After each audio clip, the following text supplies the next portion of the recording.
Welcome, thank you all for coming. Tonight we're going to do a social issue theater piece, WTF. And when I introduced it last week, somebody said, "What's that for?" And I said, "Yeah, that's WTF, what's that for?" But we like to think of it as what the frack.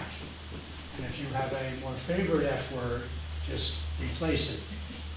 And what we're going to talk about tonight is basically, where's my community, what's happened to Santa Fe, how did it happen, and where were we when it happened?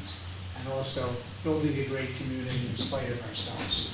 So, part one will be looking at the condition our condition is in, and how we let it get that way. And part two is building a great community, how can we make it happen? And when I was putting this piece together, a number of people I know said, "But Rob, aren't you just going to be preaching to the choir?"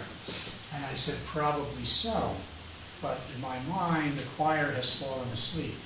So we've got to get a call to action and wake them up, and also get everybody to sing out of the same songbook like I have here. And we also want to attack working through the system and continuing to try to do that and expecting different results, which was Albert Einstein said was the definition of insanity.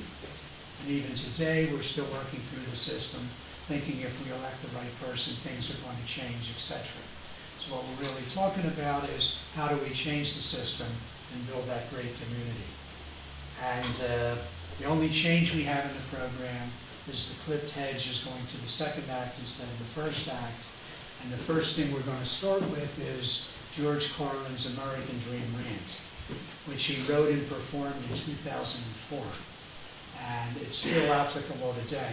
And we all looked at the rant and we said there's no sense paraphrasing it or rewriting it because it's as applicable today as it was then. So we're going to start with the rant, which pretty much says everything that's happened and where we're at today. And in my mind, it's all basically education and re-education.